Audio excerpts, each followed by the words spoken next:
Yo, sa mga ka-event, another day, another video naman tayo ngayon. And right now, hindi naman event yung video natin ngayon. So, another tutorial ulit sa ating walang katapusang 1024 o yung mini pearl natin na light controller. So, itong video na to is to answer the question ng isang nag-comment sa atin, or I don't know yet if it's subscriber natin siya or hindi pa, pero ang tanong niya kasi is kung pwede daw bang gumana yung mga palette, no, yung ginagawa nating pagpapalit ng kulay using palette sa Parled, no, kasi yung pinakita natin sa video ay sa mga moving head lang. So ito, try natin, papakita ko sa inyo. Let's go.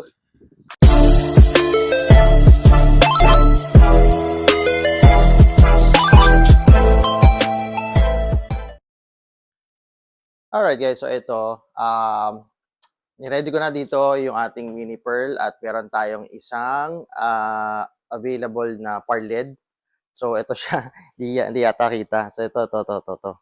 Ayan, so makikita nyo naman mamaya, ito yung lens. Ayan, so mamaya ilaw yan, no? So ngayon, ipapatch muna natin itong Parled natin. And then diretso natin ang process pagdating doon sa palette, no? Sa pag-changing ng color or sa pagpalit ng kulay. Alright. So, nakasetup na yan, may kuryente na yan. Obviously, mini pearl, may kuryente na rin yan. Yung address ng Parled natin ay sinet ko lang sa A001 or sa 001 kasi nag-iisa lang naman yan, no? So, winype ko na yan, walang kalaman-laman yung ating mga, yung ating DMX, no? So, burado yung nakaraang program niyan, no? Ayan, pakita natin. Ayan, so walang kalaman-laman. So, walang mga nakailaw sa ating playback button, no? So, ulitin natin. Pag may ilaw dyan, ibig sabihin may nakasave na program. So, dyan wala. Ayan, wala. Kahit isa wala. Wala kayong ilaw na makikita. Walang red, no? Ayan. So, wala. So, ayan. So, i-patch natin. Naku, make shadow. Alright, so i-patch natin. At pilitin natin makuha. Ayan, so para makasunod, okay, same process lang naman, no, dun sa mga part 1 natin ng pagpo-program ng Parled dito sa mini pearl.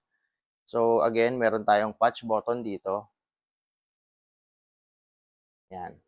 So patch, fixtures. Ayan, kita, hanapin natin yung, medyo shaky lang yung camera ko guys yung personality na ginagamit namin dito. So ito, yung par na 8 channel. Ayan, 001 siya, 001 doon. So, lagay ko na dyan. Exit clear. Ayan. Alright, so i-check natin ulit. Lipat ko lang yung camera natin. Ayan, so ito yung fixture natin. Position or locate. So, ayan, umilaw. Ano ba? Wait lang. Ayan, umilaw na yung Parled natin. Ayan. So, umilaw. So, ibig sabihin, tama yung pagkakapatch natin. Okay, so exit clear ko na to. Ayan. So, simulan natin, no, yung sa palette. Tapos, mag-save tayo ng chase dito sa una. Maglagay lang tayo dyan ng pinaka-program natin. For example, isang static lang na ilaw or isang steady lang. When we say static, steady lang yan. Alright, so, piliin ko ulit yung fixtures natin. Bali, parang review na rin to, no? Kung hindi nyo napanood yung mga previous videos regarding 1024 o mini pearl. So, kahit pa paano makakasunod kayo dito. Pero mas maganda pa rin na mapanood nyo yung luma, no? Yung mga part 1 natin. Kasi step by step talaga yon. Alright, so piliin ko na yan. And then dimmer. On ko lang. Ayan, napansin nyo ba umilaw? Ayan. So, yung ilaw niya is naka-full siya, no? Full na kulay siya. Okay? Sana makita. Ayan. So, adjust ko lang.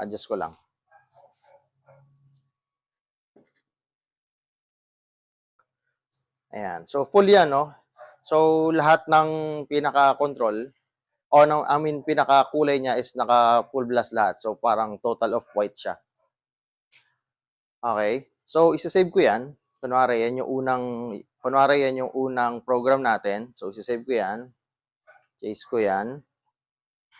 And then dito, nakita nyo naman, obvious ba na nagbi-blink? Kita ba? Hindi. Ayan, lapit natin. So, nagbi-blink. Ibig sabihin, walang laman lahat, no? So, pindutin ko yan. Tapos, record. Record as final step. Okay? Ayan. So, check natin. So, nakita nyo, may naiwang ilaw. Ibig sabihin, may laman. The rest, walang laman. Okay? So, ibig sabihin, may program na tayo. Ano? Ayan. Pag ginagalaw ko yung slide, yan, may ilaw siya. Ayan. So, naka-full blast. Ayan. Dito pala kita yun. Ayan, no? So, yan yun. So, i-set natin yung palette. Okay? Ako lang yan. Alright guys, so ngayon, maglagay na tayo ng color sa palette. Alright, so right now, ulitin ko lang, okay, yung kulay natin dito is naka-full. Alright, so RGB, naka-full yan. Alright, so gawin natin ibang kulay, so or mag-save tayo ng ibang kulay. Pero para maibalik natin sa dati, okay, save muna natin yung ganyang kulay ulit sa palette. Alright, so piliin lang natin ulit, fixtures. Then, dimmer.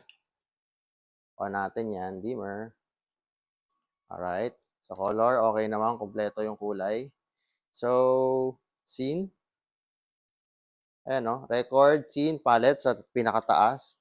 And then, piliin natin yung 1. Okay. Yan. And then, next color tayo. Ulitin natin. Ulit, fixture. Dimmer. Ayan, so full blast ulit siya, RGBW. So magbawas tayo ng kulay, magtanggal tayo ng kulay para magbago, no? At yun ang isiset natin. So punta lang ako sa color. Tanggalin ko yung green. So ayan, so makita nyo nagbago. No, kung bakit naging violet siya, no, at hindi red? Kasi yung adjustment ng blue ay nasa page 2. No? So hindi ko na pinuntahan. So kaya may iwan lagi dyan yung blue. Laging may iwan blue dyan. Pero yung red, nakakita naman dyan. So balik ko lang. Ayan, no? Kita naman, ay, sana kita. So, ayan, kita naman, may red dyan. Kaya nga naging violet siya kasi red and blue yung combination. Ayan, so, save ko lang ulit siya sa scene. Record scene palette. Dito sa number 2. Okay. And then, unit, fixtures, dimmer. Ayan. So, palitan naman natin. Tanggalin natin yung red. Dagdagan natin ng green. So, may iwan dyan is blue and green. Diba? Kasi ulitin ko, lagi ang naka-on yung blue natin dahil hindi ko na in-adjust. Dahil nasa page 2 yan ng controller natin. Alright? And then, scene ulit. Record palette tayo dito sa pangatlo. Yan. So, meron na tayong tatlong kulay. Yung full blast na RGB. Tapos, red. Well, supposed to be red pero nagmukhang violet kasi lagi naka-on yung blue. And then, green na may kasamang blue pa rin. Ulitin ko lang, huwag kayong malito. Dahil nga lagi naka-on yung blue sa page 2. Hindi ko na pinuntahan para tanggalin. No? Ito na. Ayan. So, yan yung blue, yan yung full blast natin. So, makikita nyo naman sa bulb kompleto. And then, ito yung pinaka-red. Na may kasamang blue, kaya nagmukhang violet. Sorry. Alright. And then, yung green. Na may kasamang blue pa rin. Okay. Kasi nga, nasa page 2. Okay, ulitin ko lang huwag kayong malilito. Nasa page 2 kasi. So, ayan. So, ayan yung mga palette natin. So, binalik ko lang sa dati. Kompleto. RGBW, red, green. Alright. So, ayan. So, kung hindi tayo maka-move on, sige, tanggalin natin yung kulay blue. Alright. So, para mapakita ko lang sa inyo. Tatanggalin natin yung kulay blue, pupunta lang ako sa page 2. Magdadagdag lang tayo ng process. Alright? But ang point dito is gumagana ang palette kahit sa RGB na parled. Okay? So, yun talaga yung point natin dito. Is ma-demo, mapakita na gumagana ang palette, hindi lang sa moving head, pati sa parled. Okay? So, dagdagan natin. So, meron na tayong 3 kanina, no? So, tanggalin natin. Same process. Ano ko lang yan. Ayan siya. Page 2. May page 2 kasi dito. Ayan. Page 2. Color. Tanggalin natin yung blue. Ayan. Oh, naging green na siya, no? Naiwan na yung green. So, patunay lang, no? Na sabi ko nga is nasa adjustment lang yung blue sa page 2 na hindi ko lang ina-adjust. Okay? So, iset natin yan as palette ulit. Chord, pang-4. Yan. Alright. So, kunin natin, blue lang. Okay, blue lang. So, blue. Pabalik ako sa page 1. Color, tanggalin ko yung green. Yan. O, blue na yan, ha? Halata na kulay blue na yan. So, dagdagan natin, scene. So, dito na tayo sa 5. Tama? 5. Okay. So, check. Full color, RGB, and then, sige, parang violet na may red. O red na may blue, kaya nagmukhang violet. And then, blue-green. Okay, blue-green. And then, green. Ayan. Halata ba? And then, blue. Ayan, blue, green. Ayan. Alright, so ayan. So, check ulit natin. So, ayan, naka-complete. Red, green, and blue yung bulb natin. Alright, so for example, yan yung current na ginagamit natin sa event, no? Or sa program natin during the event. Ayan, center ko lang. Ayan, and then, kinailangan magpalit ng kulay. For example, so pwede kang tumalon. Ayan, pwede kang bumalik dyan. Green. Alright, pwede kang bumalik dyan. Ayan, so red. So, ayun na program natin. Yun. So, pwede, no? Walang problema. Gumagana. Ayan. So, balik natin sa original na complete RGB, yung kulay ng bulb natin. Alright. So, eto. So, sir, sana nasagot ko yung tanong nyo. No? I'll try to check yung comment section. Tatry natin i-paste dito sa video natin para makita kung sino yung nagtanong. Okay? So, medyo hindi ako nakakapag-check ngayon. Medyo busy lang. May mga meeting kasi. May mga inasikaso tayo sa event. So, ayan. So, naisingit lang naman natin to. So, ayan. So, once again, gumagana, no? Ayan. So, ulitin natin. Just to check. Yung unang-unang palette natin, no? Yung supposed to be red na may kasamang blue kasi nga hindi ko in-adjust. Okay? And then, green, again, na may kasamang blue kasi nga hindi ko in-adjust yung blue. Nasa page 2. Baka lang malito kayo sa kulay. And then, nung in-adjust ko na, ito na siya. Yan, tinanggal ko na yung blue. Yan, solid green, and then solid blue. Okay, in-adjust ko na. Nagpunta na ako ng page 2. So, makikita nyo naman yan. Alright, so balik natin. Ayan, complete RGB. Red, green, blue. Makikita nyo naman sa parled natin. Ayan, kompleto yung bulb. Hindi ko lang maitutok yung camera kasi para hindi maging sabog. No? So, ayan. So, maraming salamat. No, sana nasagot ko, sir. Ito, isang patunay na gumagana ang palette na adjustment or mga shortcut natin sa pagpapalit ng kulay sa parled. Alright? So, dun sa mga nakapanood ng mga previous videos, itry nyo, pati na rin dito sa video na to. Okay? Try nyo yan. Try nyo yan para at least kahit naka-parled lang kayo, pwede kayong mag-mini pearl. Alright? And then, huwag kalimutan panoorin yung mga previous videos natin. Kasi meron pa tayong mga ibang mga naituro doon na makakatulong din naman.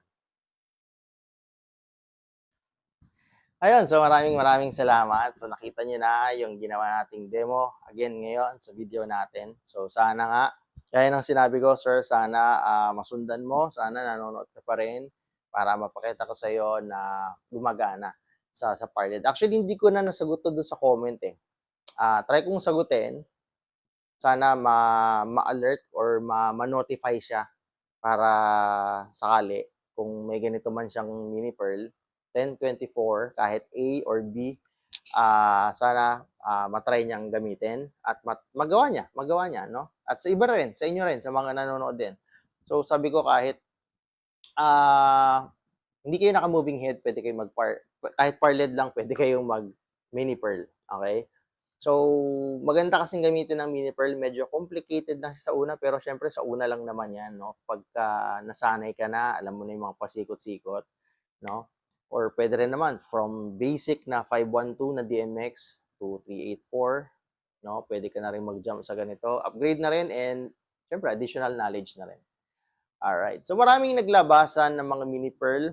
Hindi natin dinidiscriminate. Pwede naman, no? Mas budgetarian, mas mura. No? Pwede kayong bumili ng ganun. Pwede rin yung A, yung metal type, yung hindi curve, no? Yung mga king kong, yan. Pwede. Ganun din naman yan. Sabi ko nga, same process lang. Minsan, iba lang ng positioning ng buttons. And then, iba lang yung term. Okay? So, pwede nyong itry. Ayun. So, once again, Intermix Fidelity, please like and subscribe. No? Palambing lang. See you on the next vlog. Bye!